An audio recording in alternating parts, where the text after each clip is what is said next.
दोस्तों, कैसे हो आप सब। तो आज की वीडियो बहुत ज़्यादा स्पेशल होने वाली है क्योंकि आज की कहानी है अली बाबा और 40 चोर की कहानी। तो आज की कहानी बहुत ज़्यादा स्पेशल और मज़ेदार होने वाली है, इसीलिए वीडियो को लाइक कर दो और चैनल को सब्सक्राइब कर दो। सालों पहले फारस देश में अली बाबा और कासिम नाम के दो भाई रहते थे। पिता की मृत्यु के बाद से दोनों भाई मिलकर अपने पिता का व्यापार संभालते थे। बड़ा भाई कासिम बहुत लालची था। उसने धोखे से पूरा व्यापार हत्या कर अली बाबा को घर से निकाल दिया।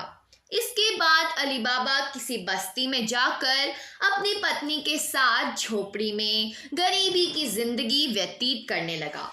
वह रोजाना जंगल जाकर लकड़ियां काट कर लाता और बाजार में उन्हें बेचकर जैसे कैसे घर का गुजारा चलाता था।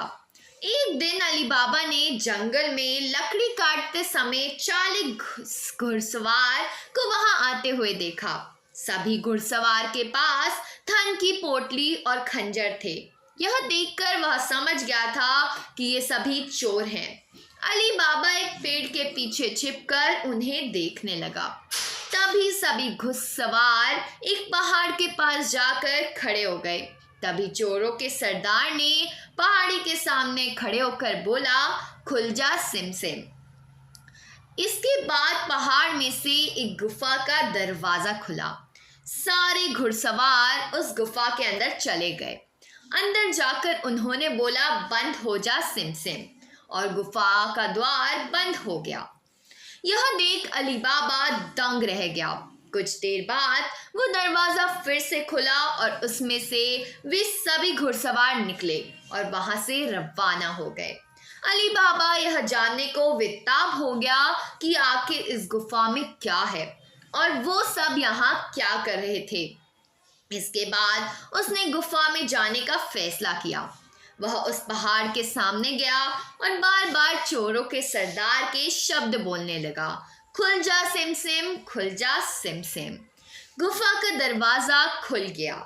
अली बाबा गुफा के अंदर गया और उसने देखा कि वहां सोने की गिनतियां, अशर्फियां, गहने आदि रखे थे। चारों तरफ खजाना ही खजाना था। यह देखकर उसकी खुशी का ठिकाना नहीं था। उसे मालूम हो गया था कि वो चोर सारा चोरी का सामान यहाँ आकर छुपाते हैं। अली बाबा ने वहां से एक पोतली में सोने की अशर्फियां भरी और घर चला आया। घर जाकर अली बाबा ने इस पूरे किस्से के बारे में अपनी पत्नी को बताया। एक साथ इतनी सारी अशर्फियां देखकर उसकी पत्नी हैरान हो गई और अशर्फियों को गिनने बैठ गई। तभी अली बाबा ने बोला कि ये इतनी अशर्फियां हैं कि इन्हें गिनते गिनते रात हो जाएगी। मैं गड्ढा खोदकर इन्हें छुपा देता हूँ जिससे किसी को भी हम पर शक ना हो। अली बाबा की पत्नी बोली, मैं इनकी गिनती नहीं कर सकती हूँ, लेकिन अंदाजे के लिए इन्हें तोल तो सकती हूँ। अली बाबा की पत्नी भागती हुई कासिम के घर गई और उसकी पत्नी से गेहूं को तोलने के लिए तराजू मांगने लगी। यह देखकर कासिम की पत्नी को उस पर शक हुआ। उसने सोचा, इन गरीब लोगों के पास अचानक इतना अनाज कैसे आया कि वो उसे तोल रहे हैं। वो अंदर गई और तराजू के नीचे गोंद लगाकर लाई और उसे दे दिया। रात को अली बाबा की बीबी ने सारी अशर्फियों को तोला और तड़के सुबह उनका तराजू लौटा आई। कासिम की पत्नी ने तराजू के उल्टा करके देखा तो उस पर सोने की एक अशर्फी चिपकी हुई थी। उसने यह बात अपने पति को बताई। कासिम और उसकी पत्नी यह जानकर जल भुन गए। दोनों की रात भर नींद नहीं आई। सुबह होते ही कासिम अली बाबा के घर गया और उससे धन का स्रोत पूछने लगा। यह सुनकर अली बाबा ने कहा, आपको कोई गलतफहमी हुई है, मैं तो एक मामूली लकड़हारा हूँ।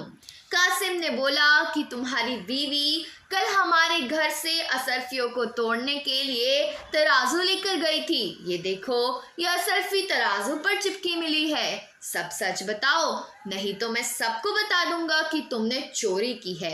यह सुनकर अली बाबा ने सच सच सारी कहानी बता दी। कासिम के मन में लालच आ गया। उसने खजाना हटाने का प्लान बनाया और अगले दिन गुफा पहुंच गया। वह अपने साथ एक गधा भी लेकर गया ताकि वह उस पर खजाना लाद कर ला सके। गुफा के सामने पहुंचकर उसने अली बाबा ने जैसा बताया वैसा ही किया। उसके खुल जा सिम सिम बोलते ही गुफा का दरवाजा खुल गया। अंदर पहुंचकर चारों तरफ खजाना देखकर वह भौचक्का रह गया। उसने बोरियों में सोने के सिक्के भरे और बाहर निकलते समय क्या बोलना है वही भूल गया। गुफा के बाहर निकलने में कासिम तमाम प्रयास किए लेकिन कोई रास्ता ना निकला। वह गुफा के अंदर कैद हो जाता है। कुछ देर बाद जब चोरों का गिरोह वहां पहुंचा तो उन्होंने देखा कि बाहर एक गधा बंधा है। वे समझ जाते हैं कि यहाँ कोई आया है। चोर अंदर जाते हैं और कासिम को ढूंढ कर मार देते हैं। इधर जब कासिम घर नहीं पहुंचता तो उसकी पत्नी परेशान हो जाती है और अली बाबा के घर जाकर बड़े भाई को ढूंढ कर लाने के लिए बोलती है। अली बाबा ढूंढता हुआ गुफा के पास पहुंचा तो वहां उसने भाई के गधे को घास चरते हुए देखा। वह समझ गया कि कासिम अंदर गया था और चोरों ने उसे पकड़ लिया है। अली बाबा जब गुफा के अंदर गया तो उसे कासिम की लाश मिली। अली बाबा लाश को घर लाता है और बिना किसी को बताए प्राकृतिक मौत घोषित करके उसका अंतिम संस्कार कर देता है। कासिम की पत्नी के कहने पर अली बाबा और उसकी पत्नी कासिम का व्यापार संभालने लगते हैं और उसके साथ रहने लगते हैं। वहीं जब चोर गुफा में आते हैं और कासिम की लाश नहीं दिखती तो समझ जाते हैं कि खजाने का राज और किसी को भी पता है। वह गांव में जाकर पता लगाते हैं कि कुछ दिनों में किसके घर में मौत हुई है। चोरों को अली बाबा का घर मिल जाता है। चोर ने उसके घर के बाहर क्रॉस का निशान लगा दिया जिससे रात के समय उन्हें उसका घर समझने में आसानी हो। वहीं अली बाबा ने जब अपने घर के बाहर क्रॉस का निशान देखा तो वह समझ गया कि चोरों ने घर का पता लगा लिया है। उसने वैसे ही निशान सबके घर के बाहर लगा दिया। रात में जब चोर आए तो सबके घर पर वैसा निशान बना देखकर दुविधा में पड़ गए और वापस चले गए। चोरों का सरदार चुप चुप बैठने वालों में से नहीं था। उसने उस मोहल्ले में अपने आदमी को भेजकर यह पता लगवाया कि हाल फिलहाल में कौन शख्स वहां अमीर हुआ है। इससे उसे अली बाबा के बारे में पता चला। उसने उसका घर अच्छे से पहचाना और रात के समय में तेल व्यापारी बनकर उसके घर पहुंचा।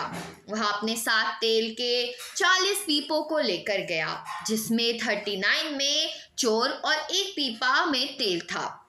उसने सोचा कि रात में जब सब सो जाएंगे तो वो सब मिलकर अली बाबा को मार देंगे। उसने अली बाबा से दोस्ती की और रात को उसके घर पर ठहरने की इजाज़त मांगी। अली बाबा ने उसको खाना खिलाया और रात को रुकने की इजाज़त दे दी। अली बाबा की पत्नी को तेल के व्यापारी पर शक हुआ। उसने सारे पीपों को खटखटाकर देखा और वह समझ गई कि एक पीपे में तेल है और बाकी में आदमी है। उसने तभी एक तरकीब निकाली। उसने तेल वाले पीपे से तेल निकाला और गर्म कर बाकी पीपों में डाल दिया। सारे चोर की मौत हो गई। रात में जब सरदार ने चोरों को निकलने का इशारा किया तो एक भी चोर बाहर नहीं निकला। उसने पीपों को खोलकर देखा तो सभी चोर मर चुके थे। यह देखकर वह इतना डर गया कि अपनी जान को बचाने के लिए वह तुरंत वहां से भाग गया। सुबह अली बाबा की पत्नी ने सारी बात अली बाबा को बताई जिसे जानकर वह बहुत खुश हुआ। अब उन 40 चोरों के सारे खजाने का अकेला मालिक अली बाबा था। वह देश का सबसे अमीर शख्स बन गया था और खुशी खुशी अपनी बीवी बच्चों के साथ रहने लगा। तो कहानी से सीख मिलती है, लालच मनुष्य का दुश्मन है। लालच करने से सब काम खराब हो जाते हैं, इसलिए कभी भी लालच नहीं करना चाहिए। तो आज की कहानी यही थी। मिलते हैं अगली कहानी में। कहानी अच्छी लगी हो तो वीडियो को ज़रूर लाइक करें और चैनल को सब्सक्राइब करें और कमेंट में बताएं कि आपको कहानी कैसी लगी। Bye bye.